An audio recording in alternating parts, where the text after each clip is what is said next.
My name is Rhapsody and welcome back to Disco Elysium. It's time to talk to Mr. Dubois, a pleasure as always. You don't have to sit down this time, since you're already sat on that chair. What's in the container outside your office, by the way? My dear Harry, there are literally millions of containers in this harbour. I couldn't possibly remember what's in all of them. There's something special about it. It was attached to the Kvalsund train. Harry, you smooth-talking son of a bitch, he says with the fondest of smiles. Time is a precious resource and I don't have enough of it to containers with you. Smooth-talking? Maybe that's the way to go about opening the container. Should at least try convincing it. Hell yeah, let's go try and convince that container, boo! Actually, hang on, what is the final line that I'm not doing here? Like, I'm not doing shady Mr. brew. Dubois, a pleasure as always. You don't have to sit down. Yeah, I'm not opening the door for him. I'm not doing that. That's not me. No corruption here, no sir. Yes, I did intimidate 2 street thugs in order to steal their jackets. And yes, I did turn a party boy into a hardcore communist. And yes, I might have done a couple other things that would run against the idea that I'm all that principled in this game. But I've been a little bit principled. I've been principlish. I've conducted myself with some principality. That's all I'm saying.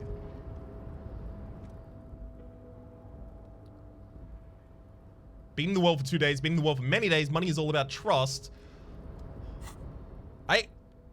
Do I have all of my rhetoric kit on? I think let's try it. Oh, maybe I convince it to open. There's maybe someone inside who's like, oh, hang on, that's a good argument. I guess I'm going to open this up. That kind of thing.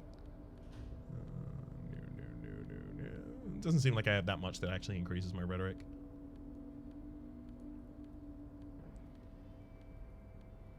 Yeah, that's a no on the having much to increase my rhetoric. That also doesn't even increase my rhetoric. Oh, lame. Just want to psych. Rhetoric isn't in psych, it's in social. Well, guess I'll try it.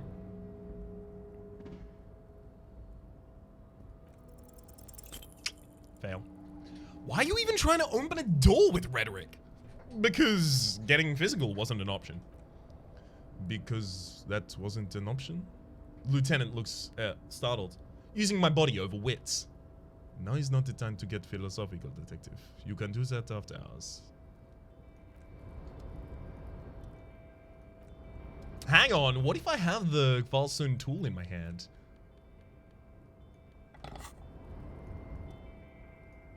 No. Dang it. I really want that one open.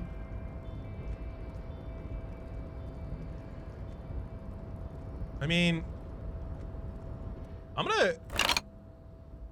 Crane does not return to its original position. It doesn't do it at all. Hang on. What if I turn it back on now? No screech of the metal when you push the button this time. Only silence and the crane remains in its state of dormancy. Dang. Okay, so it's already set there. And I'm not even going to be able to open it right now. Oof. Alright. So our next lead is Gorasi Kubek, and then after that, Grace.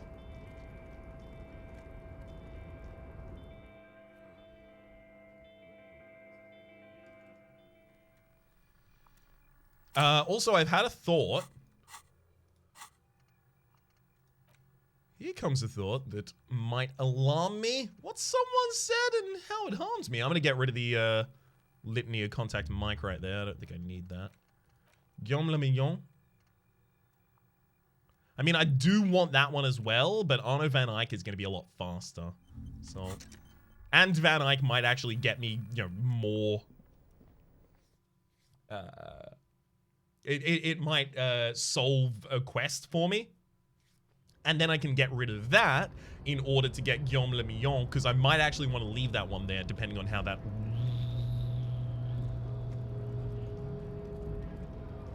shakes out. I accidentally started with an R. I tried to find a word that would have worked for shakes out right there, but no, didn't.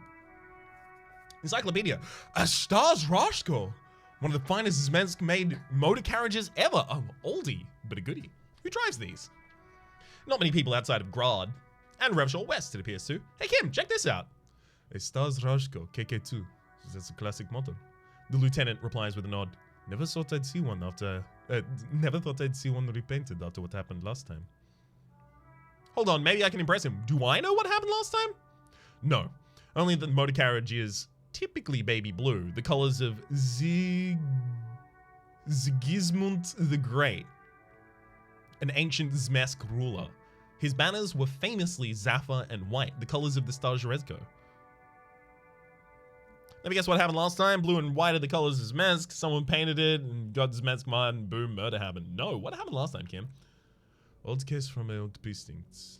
A couple of Zmesk migrants saw a Rajko rather, stopped into the street. Painted just like this, muddy brown. Murdered the driver on the spot.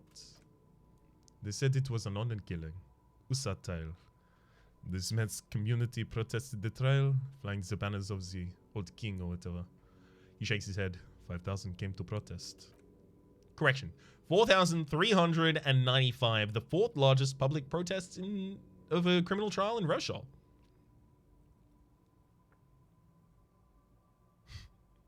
I don't want to just impress him by doing that, but I kind of want to impress him just by doing that.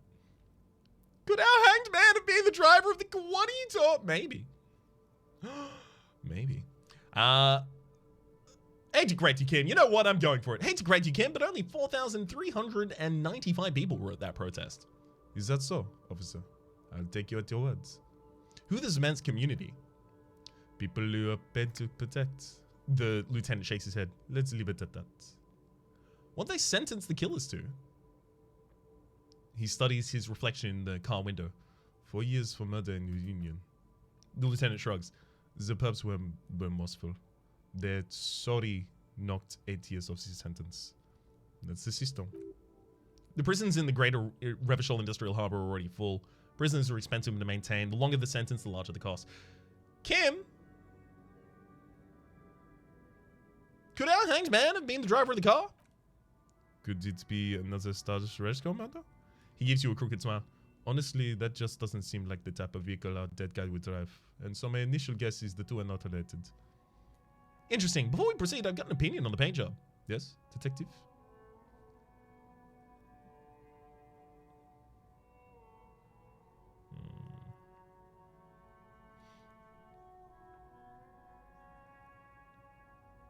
Never thought I'd see another one repainted after what happened last time. The motor carriage is... Not only is the motor carriage typically baby blue, the colors of Zigamus the Great, an ancient ruler. His banners were famously Zafir and white, the colors of Starjerashko. An old case in my precinct. They saw it stopped in the street, painted just like this, muddy brown, murdered on the spot, an honor killing. In the name of some old king or whatever. 5,000 came to protest. So, it's clearly culturally very important to people. I don't know anything about the king. I don't know what the king represented. I can't pass judgment based on those. But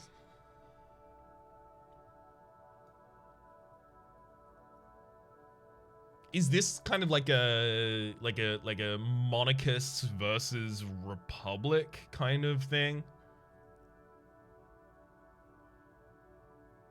Like whether or not you're a traditionalist?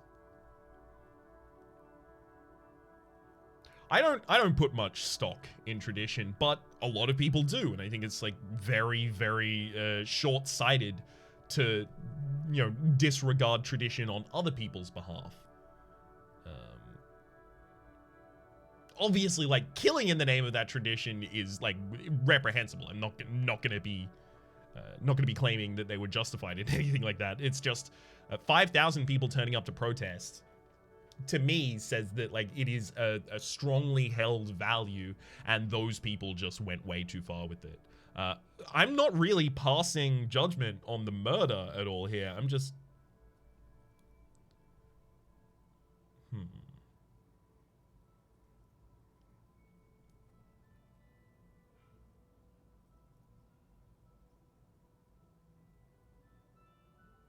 I mean, brown and black doesn't have any significant meaning here. Well, I guess the significance of it is that it's no longer baby blue, sapphire, and white, the colors of his mask.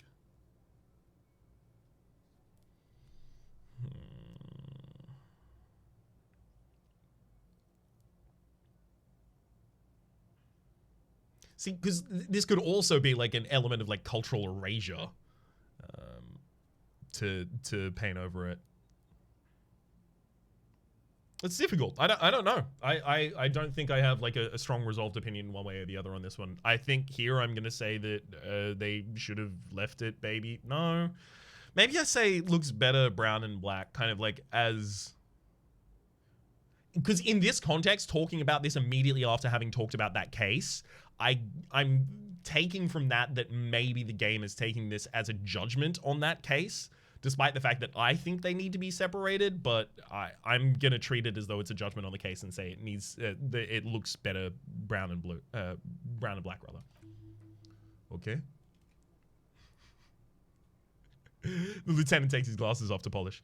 I'm not going to honor kill everyone over this, but I've seen it blue and white. It's much better that way. Fair enough, friend. Oh, there's the grandma here that I still haven't managed to talk to. Do I have anything new to look at this? Whoa, hang on. As you look up, you notice something about the statue. There are some odd indentations on the king's chest piece. What indentations? What do I see? Something with great kinetic energy seemed to have impacted the cuirass. Around where the heart is. A bullet? Someone shot him in the heart. Interesting. Lieutenant, has someone shot the king? Point to the indentation. Okay. He cleans his glasses before looking up. I can't see it, but I will take your word for it. What do you think? Well, Matinee is riddled with bullet holes. This place saw a lot of action during the revolution. But the statue is recently renovated, so maybe a joke? Target practice? Or a political statement?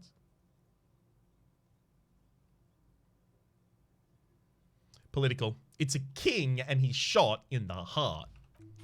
Why not? He shrugs. What this shows us is guns aren't too uncommon here. And people still shoot them. Sometimes they're kings. He takes a note in his notebook. Alright, Granny.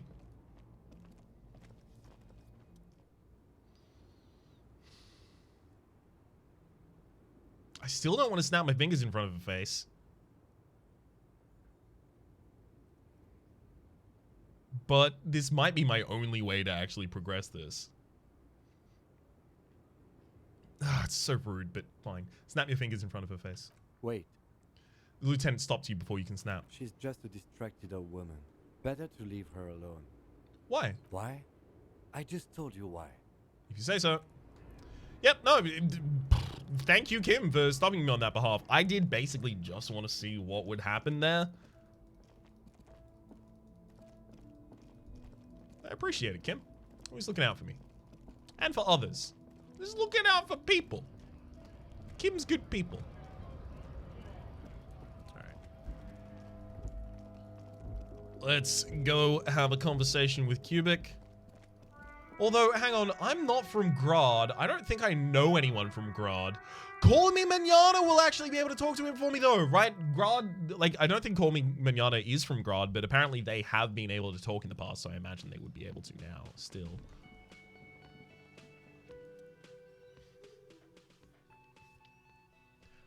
Leo said you're friends with Manana, is that true? The mention of Manana gets his attention. He smiles and delivers a whole slew of unfamiliar words and lively gestures. Then he falls silent again. They're friends. What is in the borscht you're making here? Point to the large pot. The man says a couple of sentences in that strange language of his and then seems to wait for you to speak. Pretty sure he just asked you a question. He doesn't know your language, so you can just say something cool in return. Mercury rising. Run your fingers through your hair. The man looks at you, then picks up the soup. His face lightens up. He picks up a bottle from the shelf. Barsh need more vodka? Okay, so it's vodka that keeps the men happy and in good spirits. He nods. Clever move by the Union. Oh, sorry. Okay, so it's vodka that keeps the men happy and in good spirits. Clever move by the Union. Vodka borscht! I love it, Brayton! Turn it the fuck up and get some for yourself! Turning it up seems like a dangerous idea, honestly. The pace is a power kick.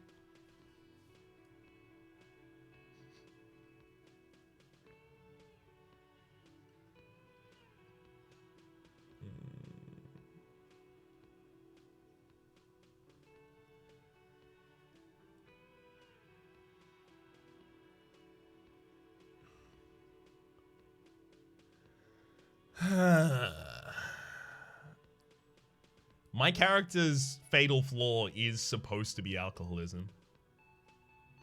Yep, turn the vodka up! He smiles, nodding vigorously, then pours a half bottle of vodka into the pot. With a whistle, he stirs the brew. Gracie, may I have some of the beer? He smiles and nods enthusiastically, and then, chattering away in his language, ladles some brew into a small thermal cup. He then hands it to you. I don't think I need to say anything else there. Let's have a look at this. Oh, it's a... No, it's not an item. Tool? Tool. Alcohol. Gracie's brew. A thermal cup full of hot borscht spiked with high-proof moonshine. Yum.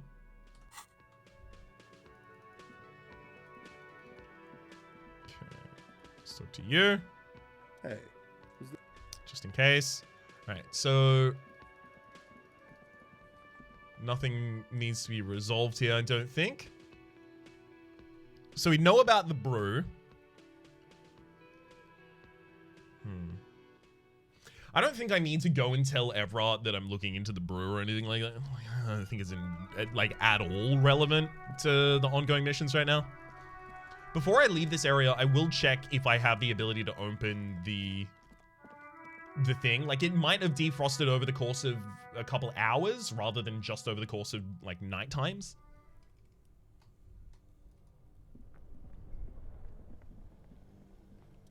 It'd be so good if I had the ability to do that right now. Because I am now going back to Grace, and then afterwards I could have gone, you know, helped out sooner and then just done all of the nightclub missions at the same time. But now I'm going to go talk to Grace and see if I can give her any useful information that doesn't put me at risk about Everard. And also see if I can get away without the drug smuggling operation interactions.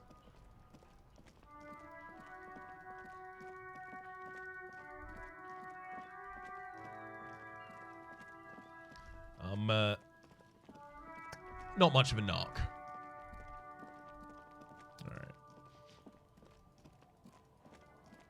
Whereabouts are you, Grace? Up here. There we go. Cool.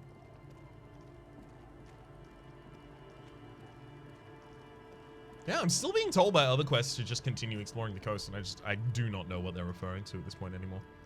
You're back. Good. What can I help you with? So I've been dealing with Everard again. She nods with well-contained curiosity. She's not even going to ask you anything. It's so easy to just say. I helped him turn up the heat on the borscht. Did you now? She's intrigued, if a little confused. What sort of borscht is he making? I don't want to give her information against the strikers. Unimportant. You're right, detective. That whole undertaking was very unimportant. What did we do it?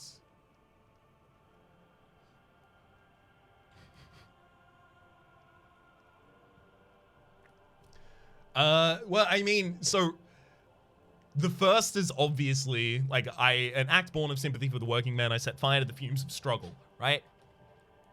Kinda?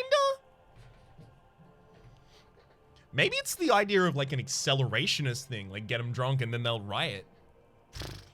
I don't know, that's not what I did it for. I did it because I worship Al Ghul in many ways. Very curious. She blinks both eyes. A very curious thing indeed. Truly, but that's how he operates. He just does things, ma'am, and then talks about them, even when it's inappropriate.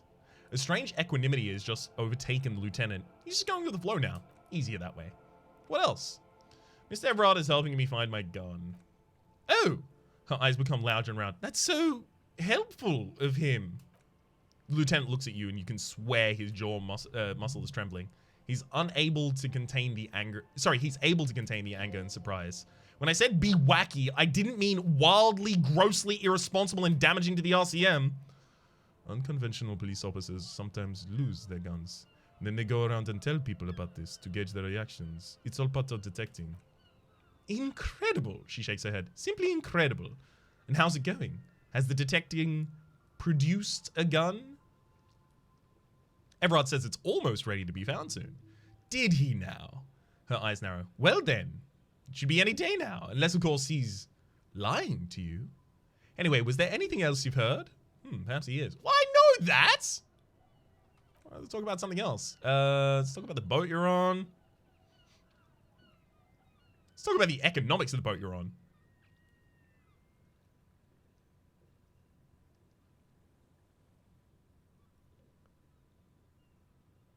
You mean to say that it's a symbol of conspicuous consumption that I'm a member of the ruling class? Precise mundo, class war time, baby. Detective, may I remind you that Miss Messier is a professional negotiator? He doesn't look like he thinks you're bester in single combat. Then what is this positively destitute jetty doing here? She puts down the foot on the rotten planks beneath. And what about the fleets of skiffs? A fleet? 3 shabby fishing boats is hardly a fleet. And this unmistakably proletarian fleet of skiffs. She waves at the nearby fishing boats. As I said, plenty of people drive boats. Of all social strata. Fine anyway.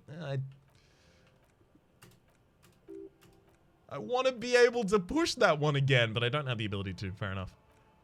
Conclude that.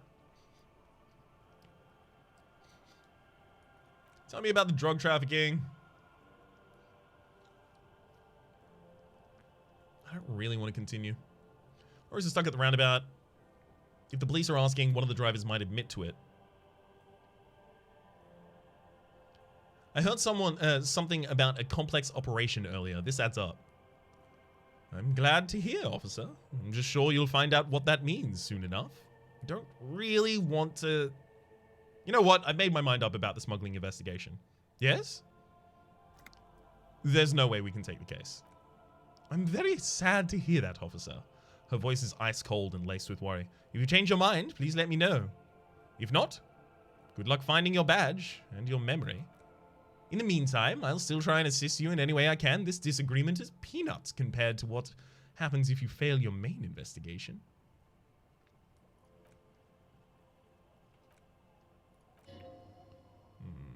Hang on. Show the photo. So you know about the photo. Like, we've seen all of this stuff in the conversation before, which is why I'm kind of skipping through it right now. I have my badge, and she just still won't talk to me.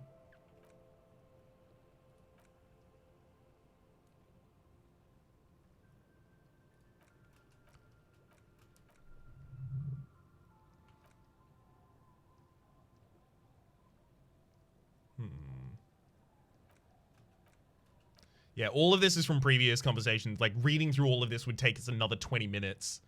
But I want to see if talking... Tell her you've met Everard right away this time. I already did that. I just want to see if talking to her in any way has, like, another option I could be doing at this point. Reach for something fundamental. Oof, conceptualization. It's very hard to do that one. Legendary, esprit de corps. RCM uses unjacketed ammo and RCM Kim debrief done. Okay.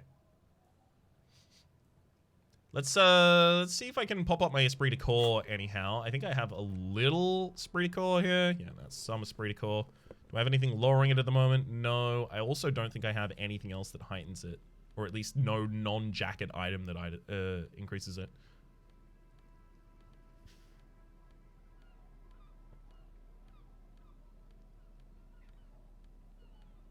Yeah, almost entirely certain.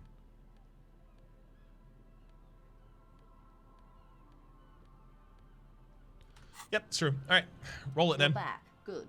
What can I help you with? What is... Try to think of something close to you. 6 kilometers southwest, in the Valley of Dogs, Junior Officer Chad Tilbrook takes aim at a rabid black dog, licking its wounds in the grass. To his left, his partner Emil Mullins whispers, "You hear about what happened to Tequila Sunset in Martinez?" "Yeah, lost his mind," Tilbrook answers, finger on the trigger. Don't worry, Emil. He pulls on it slowly. Slowly now. You'll find it again. We always do. What am I? You? You're an officer of the RCM, she says energetically. The Revachol Citizens Militia. Preciso mundo. Good. And what is the Revachol Citizens Militia? Nothing more or less than the de facto law enforcement body of the post-revolutionary Revachol detective. Yes. The lieutenant steps in to make a gesture encompassing you both. We are the Revachol Citizens Militia. He's being sarcastic. Are we? We are. You said it's de facto? Yes. That means not de jure.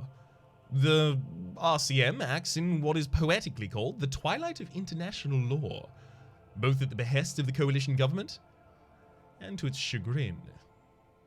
What do you mean? The RCM's responsibilities are defined by the Emergency Wayfarer and Ailments Act. 3 pieces of legislation keeping the city in a, let's be honest, laissez-faire stasis to the benefit of foreign capital. I'm glad that she would describe it like that. All three are good to know.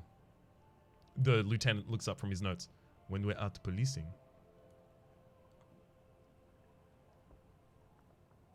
So basically, I'm a lackey of capital. There's nothing basic about your role, detective. It's true the RCM keeps everything the way our seemingly permanent provisional rulers like it. She leans in. Yet on the other hand, I know these people. I deal with them daily. Let me tell you, dear, they are not fans of you. Why? The post-revolutionary decade was a disaster for the Revachol government. Coalition government, rather. Revachol in the 20s was hell. Especially on the west side of the river. Gang warfare, a botched privatization scheme, a nuclear pile meltdown.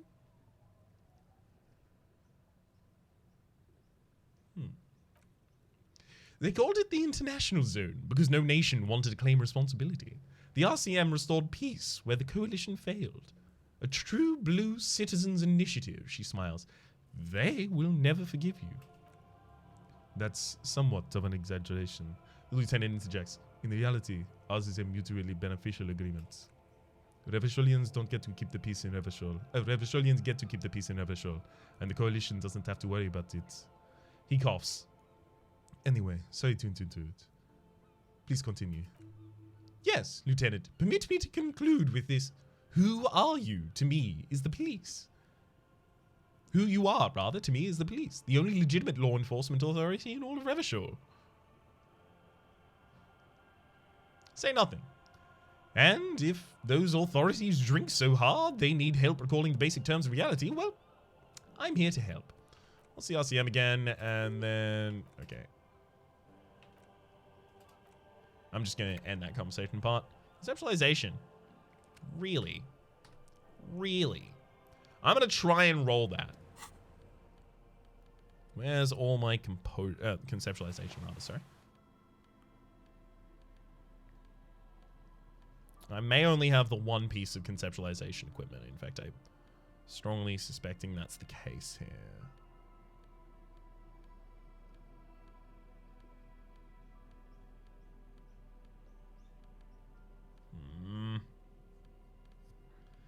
Yep, only one. All right, let's roll it. You're back. Good. What can I help you with? Failed an 8%. A strange coldness comes over you as you look at the world. The wave sways away sways the sloop slowly. That's all.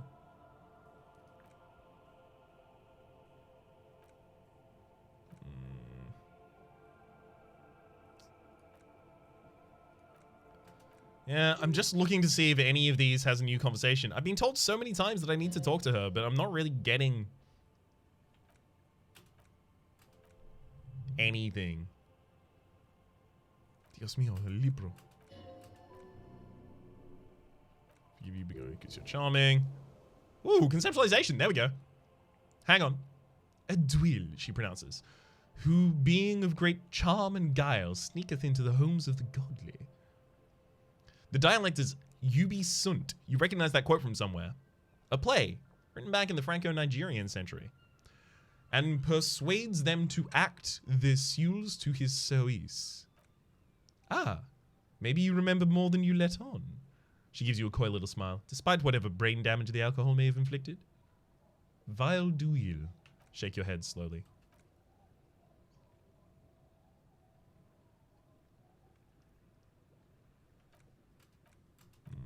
Yeah.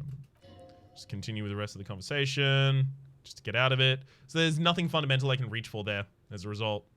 I don't know.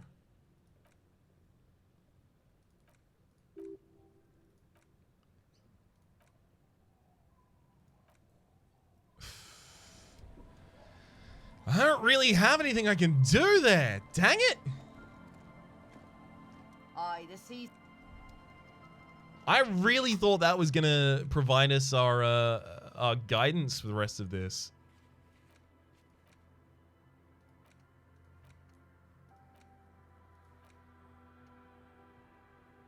But it's not so far. You know what? I just finished another mission kind of line. Let's go and see the Feld mural and see if it's open.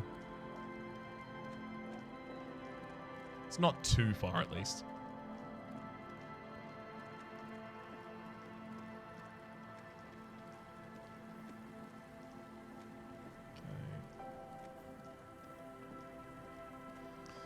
Because past that, like, I'm starting to run out of knowledge of anything that I interact with at this point. I can't just go to sleep and skip the day, can I?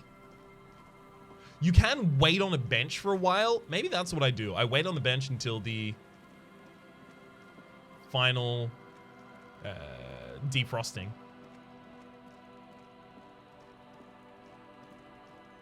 Because it really seems like we don't have anything else until we do that. Like, it seems like we're locked out of so much until we have the production filament.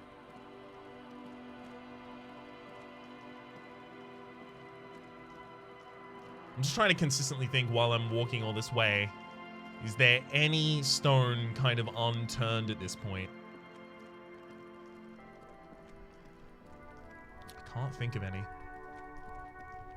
Alright. Time for us down on the bench. The lieutenant looks down on the street. We can sit on benches after we solve the matter. Let's go. Oh, I can only pass time while Kim is gone. Fine.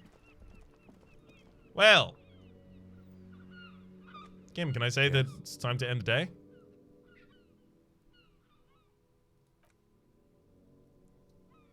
Not the don't look like other people one, definitely.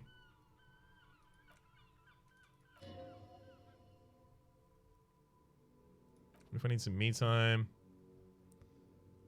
You'll still have your evenings. Yeah, it's not the evenings yet. I mean, I can pass time by reading a book. Time passes real quickly when you're reading a book, apparently.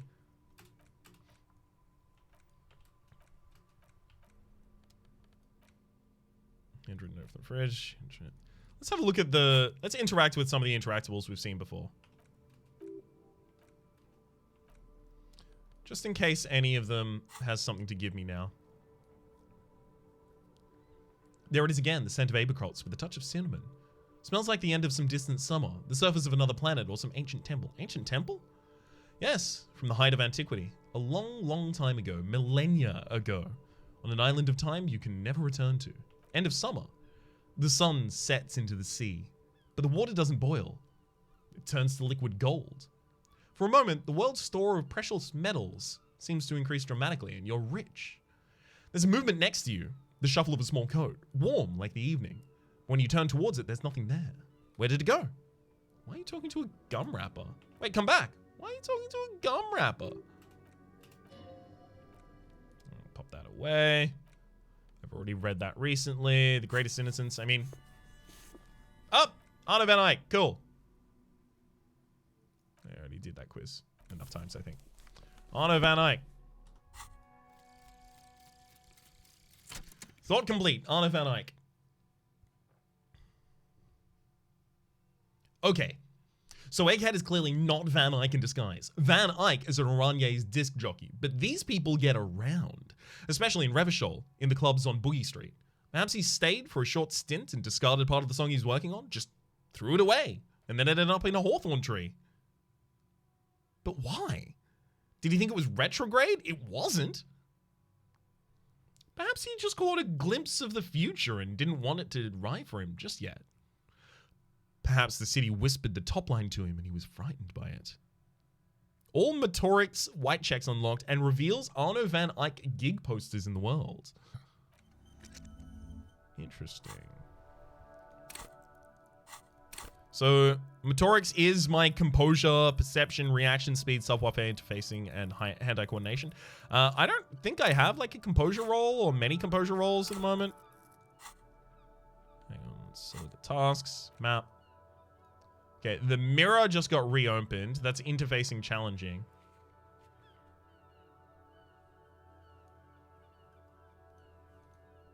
Yeah, I think the mirror is stealing her speed though. I don't really want that.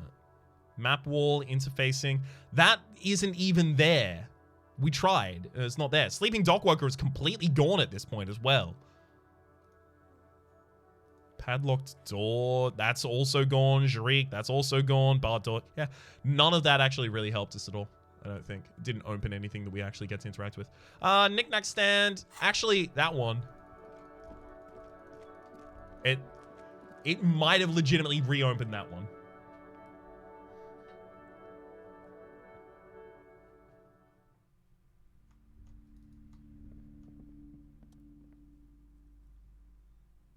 I mean, I do kind of just want to buy and read books as well. This is the knick-knack stand, I think, right?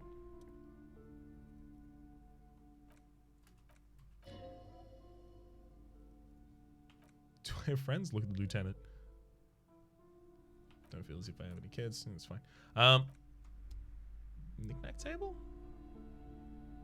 I thought I failed one of these with an interfacing check at one point.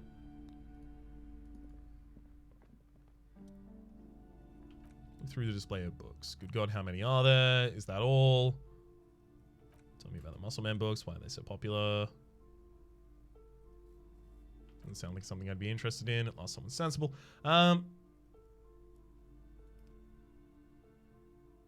Ooh, let's buy the Man from Hemdall and the Devil Woman, because we actually want to know what the context of that one is. She nods her glasses. That is a bestseller for a reason. The frontispiece of this old paperback features a muscle man in chains, kneeling before a salacious-looking woman on a regal seat. The bonfire lies between the throne and the man, casting shadows on the wall, and the shadows of the victim's headdress look like a pair of demonic horns. The edges of the page are worn and smudged. A lot of people have read about the Devil Woman's altercations with the Hemdall man. Look at the back cover. The jacket copy proclaims, Man from Hemdall returns in his most exciting adventure yet. After crashing into a strange jungle, cannibalistic natives abduct his only surviving comrade, Noble Tyribald. But before Man from Hemdall can mount a rescue, he's ambushed by a tribe of female warriors and taken to the ancient citadel of Cloud City, where a mysterious and wicked queen rules supreme. Will Man from Hemdall be able to escape his dire situation and find his missing friend? Play through the book.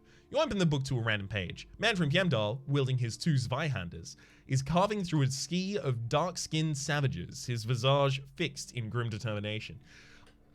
Okay, I feel like I'm pretty comfortable to say now, this is a direct representation of kind of like pseudo-fascistic elements in a lot of fantasy novels. It's good to see. It's good to see a kind of like self-aware representation of that, because it like those kinds of things to me feel like insidious. That people may interact with media that they don't necessarily, or if they read it with an eye towards the ideology presented in it, would be disgusted by it. But a lot of people just don't. And then, you know, there's the secondary effect of that, which is something I'm entirely unresolved about. Like, obviously, I'm not saying you're a bad person if you read fantasy novels. I'm saying, like, there are specific subsets of fantasy novels that include this kind of thing consistently.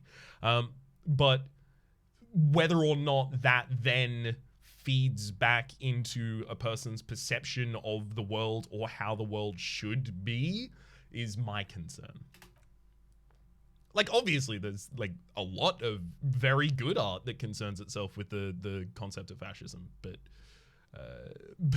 you know, if you're doing it so silently as to not invoke the word, but very clearly invoke a lot of the kind of like mainstays of fascism to me.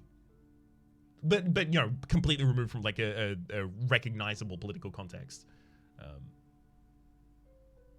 I just wonder how, if that has any impact, you know? I mean, but if you're not engaging with it on that level, can it? I don't know. This is like a what is it? This is a question for researchers of cultivation theory. His arms, whirling like windmills, are soaked in the blood of his enemies. Mangled corpses litter the battlefields. Good God, this is some retro gauge stuff. When was this shit written? You flipped to the copyright page. The book was written in 38.